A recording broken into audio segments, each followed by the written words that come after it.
Hello YouTube, so today I'll be, I haven't uploaded for a month, so I was a little busy with schoolwork.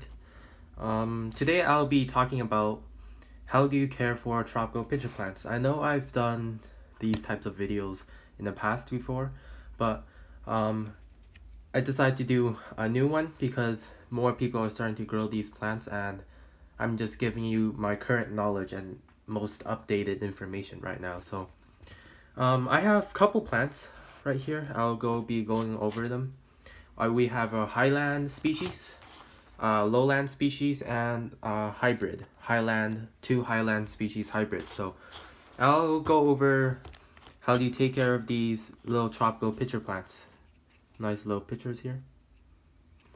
Okay, so this guy is a Nepenthes spectabillis from Borneo Exotics. I forgot the clone name. And give this usually highland species, they enjoy like around 20 degrees Celsius during the day, a maximum like 26 degrees Celsius, and around let's say minimum around 10. The lowest probably at night is probably 10 degrees Celsius, but they can grow with like constant temperatures. Like if your night temperature is like 20 degrees and your day temperature is like 22, they can grow quite well in those temperatures, so you don't need to worry too much. But for the best growth, it's best to get like the night time temperature and the day temperature difference. And quite a colorful little plant. And the soil I'm using is long fibrous sphagnum moss. And it doesn't have to be New Zealand high quality long fiber sphagnum. Domestic American sphagnum moss also work. But make sure it's actually sphagnum moss, because sometimes like decorative green moss might be sold as sphagnum moss. So make sure it's true sphagnum. And for watering, I'll show you how to do that in a moment. I just put it over the sink and then just give it a little drink. Well, do be careful, because my tap water is what's it called, TDS, or total dissolved salts, or parts per million. It's around 150, and if it's over like 200, that's a bit too much. So usually I recommend, if your tap water is not very salty, just use your even filtered water. If I've tested, even filtered water brings down the parts per million around by like sometimes around 40. So filtered water probably works very good for Nepenthes. These guys, unlike other plants, I'm just swap a plant here. These guys, unlike other species of carnivorous plant, they actually can handle quite high salt contents in the water. So just give them, if you're tap water, you should buy like a $20 what's TDS meter, and you can just test your water salt content.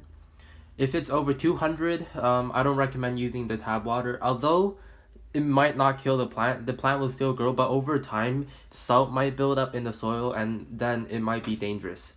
So, or if you can't get like this what's it called, filter water, you can use distilled water also works.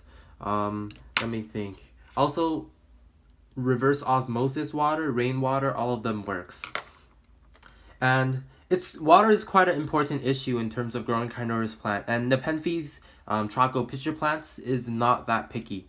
And what we have here is Nepenthes rafflesiana, a lowland Nepenthes species. The pitchers, very nice coloration. The blotchy green pitcher with blotches of red, little stripy pearstone, and kind of toothy. This one just freshly opened. This plant, once grown up, can't get too big, but quite a beautiful plant. Like leaves is really shiny and glossy. Very lovely plant. And for lowland species, basically the same care for highland species, but highland species could handle slightly lower humidity. Personally, I think lowland Nepenthes is harder to grow than highland Nepenthes.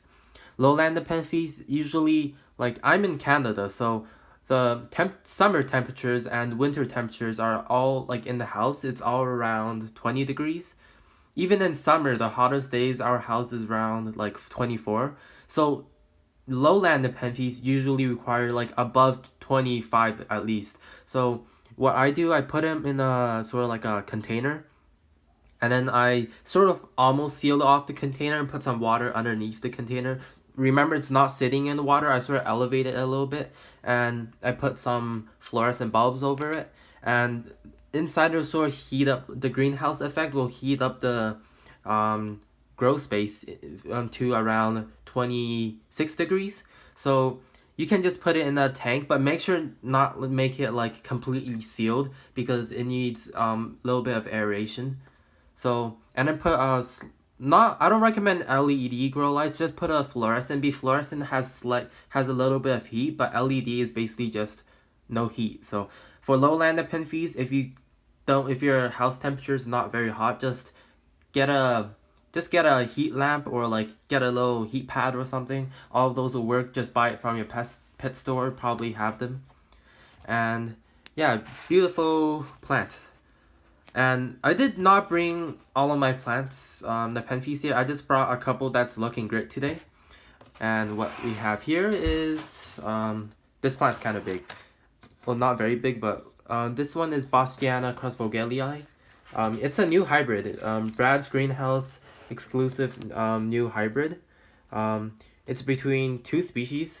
Boschiana and cross vogelii, it quite represents both parents. Like, it got the vogelii boschiana middle-ish leaves. As you can see, the end slightly more represents vogelii, and that part more represents boschiana. The pictures, I'd say it's sort of like also an in between. It's quite a sturdy hybrid here. Yeah, I think I'm very zoomed in. Yeah, there you go. And this plant is very fast growing, really easy to grow. This is the one of the few plants, Nepenthes, that I leave out in the open, just a grow light like under on top of it, and then it's not in a tank or anything. It's not in like a any sort of greenhouse style tank or grow chamber sort of thing. I just put it in the open, and the humidity sometimes gets to like 20%. Like that is like desert like desert humidity right there, like semi-desert humidity. But this plant is still growing like crazy, like leaf jump after leaf jump. When I talk about leaf jump is the previous leaf is bigger than, the leaf is bigger than the previous leaf, the new leaf. And pitcher jump is the new pitcher is bigger than the previous one. As you can see, this pitcher is definitely going to be bigger than this one. And it is growing very well. I think it might have to repot it later. And in terms of repotting, Nepenthes, you can repot them any year round, like any year, but it depends on your species. Most Nepenthes don't like root disturbance. Well, all plants probably don't like root disturbance, but different species might handle root disturbance differently. So I can't provide species on all species, all the species. So if you have a question, just comment down below. So I'll try my best to answer how you should repot it. For soil, yeah, of course, don't use fertilizer in the soil. You can use a fertilizer on the leaves, which orchid fertilizer, just dilute it around a quarter or 1/4 of the concentration. So just dilute it, and then you can spray it on the leaves like once per month or twice per month. That'll be enough. If the plant is regularly eating insects, you don't have to fertilize it. Remember, in terms of fertilizing it, it's better if you fertilizer less than too much, because too much fertilizer could really kick the plant back.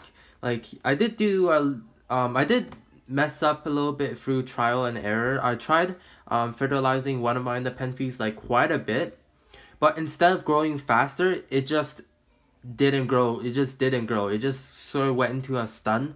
So keep in mind that less fertilizer is better than add more fertilizer. And never put fertilizer in the roots or in the soil. That will kill your plant. And just orchid fertilizer spray. I use orchid fertilizer. Maxi also works. Some bromeliad fertilizer will work. So all of those are pretty good. And that's pretty much it.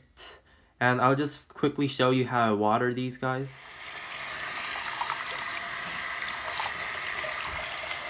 Make sure it drips. And so that's it for today. And I'll probably do an update on all my plants today as well. So stay tuned. We'll see you on the next video. Like and subscribe.